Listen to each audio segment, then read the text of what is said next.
Well, hello, thank you for joining me today again on the Church History Trail. You're very welcome to the programme. And where we find ourselves today is in Lurgan.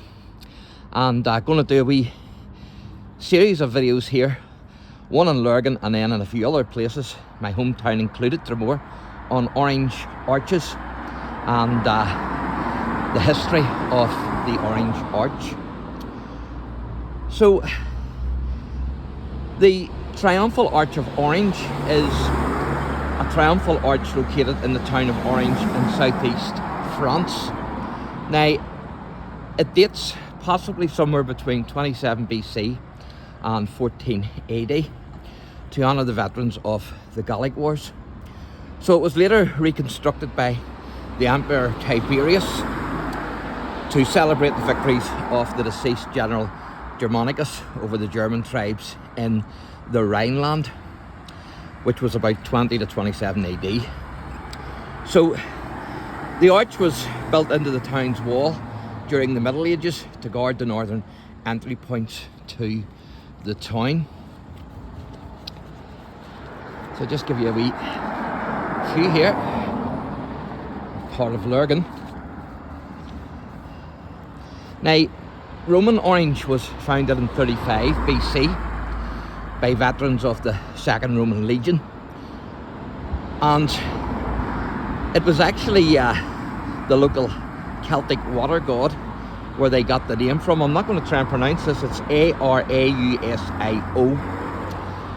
So the name was originally unrelated to the orange fruit, although it later would become associated with it, probably because it was one of the trade routes for the oranges. But originally it was actually to do with a pagan god, the water god. Now, the town of Orange became the Principality of Orange from 1163 AD until 1713 AD.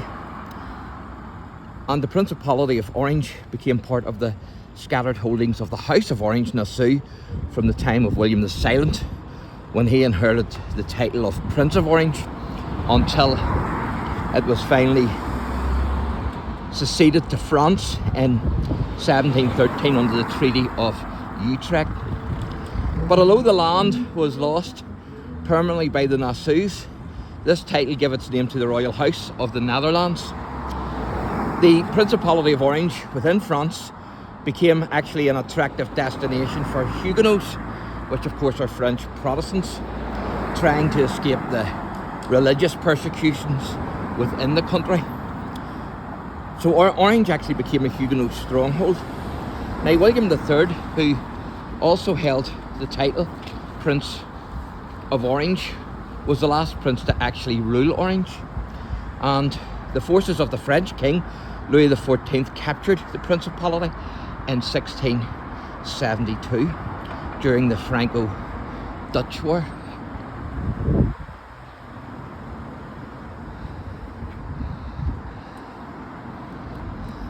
So King William III, the Prince of Orange, was actually the grandchild of Prince William of Orange. Prince William the First, or better known as the Silent. And of course he was assassinated, but it was through him that the Dutch gained their independence from Spain.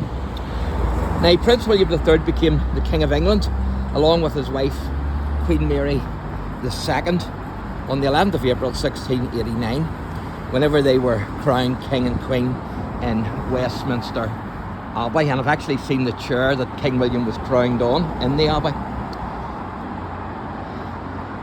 So they had deposed Mary's father, King James II, who fled to France and then came to Ireland, landing in Kinsale on the 12th of March 1689 to launch a campaign in Ireland, of course, to regain the English throne. Now, on the 14th of June 1690, King William himself landed at Carrickfergus, and he made his way down to the River Boyne, where the two sides met on the 1st of July 1690 in what became known as the Battle of the Boyne. Of course, James was defeated by William, and William then managed to hold on to the throne as King of England, Scotland, and also Ireland.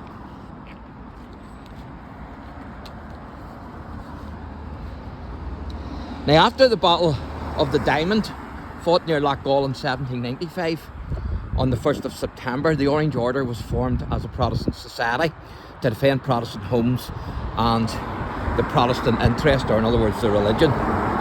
The Orange Order every year on the 12th of July celebrates King William's victory over King James during the Battle of the Boyne, as I say, was fought on the 1st of July 1690. So that's why you're seeing a lot of decorations here and flags. And that's why you're also seeing this arch, which I will talk to you about in a wee moment. Now, one of the many ways that the Orange Order has to commemorate its victory on the 12th of July and also the founding of its order is by the erection across many towns in Ulster of the Orange Arches.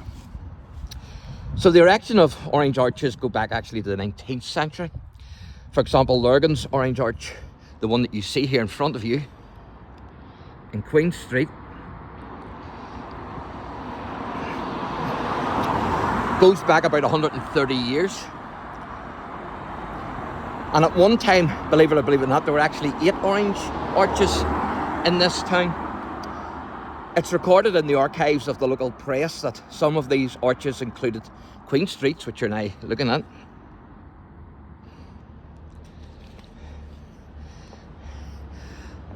where it was erected in 1893. Most of the arches, however, were first erected in 1895 to mark the centenary of the foundation of the Orange Order. So whether one agrees with orange arches or not, one thing is for sure, and that is that many of these arches actually cover a lot of Irish history. And of course, the order itself became known as the Grand Orange Lords of Ireland. So the Principality of Orange has not only actually reached France and Ireland, but many other countries as well, including even the USA. For example, New York City. The flag of New York City has an orange stripe in remembrance of the Dutch colonists who founded the city, of course, as New Amsterdam, and now, of course, it's known as New York City. And then the College of William and Mary in Virginia was founded in 1693 under a royal charter issued by King William III, the Prince of Orange, and his wife, Queen Mary II. And Nassau County in New York, of course, is named after the House of Orange, Nassau. So, pretty amazing. So this is the arch itself. So a big history with these. And of course you can see the crown there, but underneath the crown you have gates and you have 2 walls and you have cannons on those walls. And that's actually representing the siege of Derry in 1689, which was 105 days, believe it or believe it not. And many in the city were starved to death. So hard times, not only for those in the city, but even the Jacobite troops who were doing the besieging, because food was scarce all round. And that's the Phoenix there, one of the ships that came up the foil.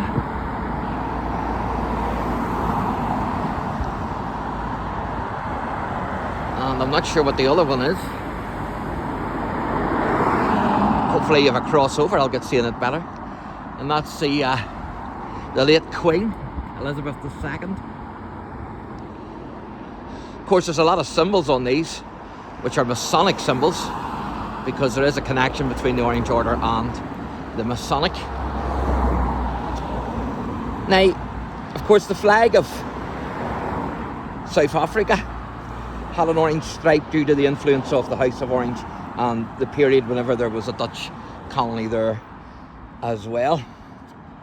And dare I say that even the Irish flag, the tricolour,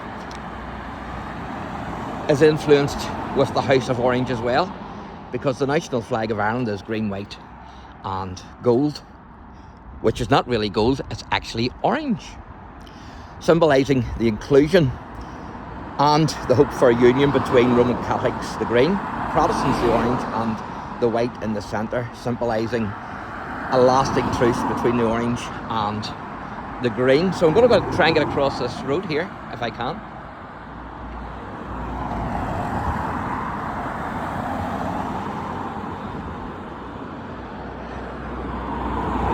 It is a busy road. It certainly is. I had to run there. So that's the Mountjoy, that other wee boat. Of course, it gets the name of Breaking the Boom, but it was actually a small boat with axemen who chopped away at it, and then the Mountjoy actually sprung back from it.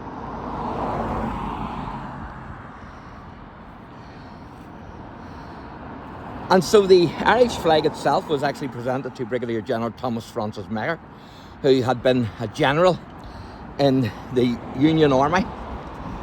And of course, that was during the American Civil War.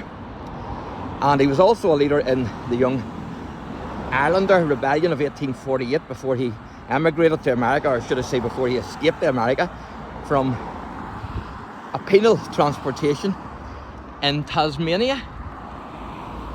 So you can see a lot of different symbols there.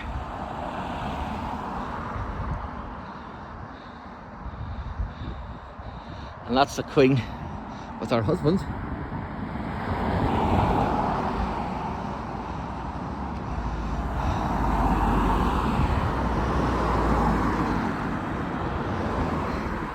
Of course, the Irish flag was presented to the General by a group of French women sympathetic to Irish nationalism.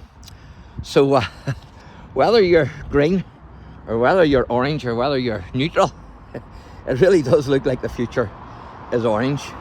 And of course we have the French and the Dutch to thank for that. Thanks for watching, and God bless.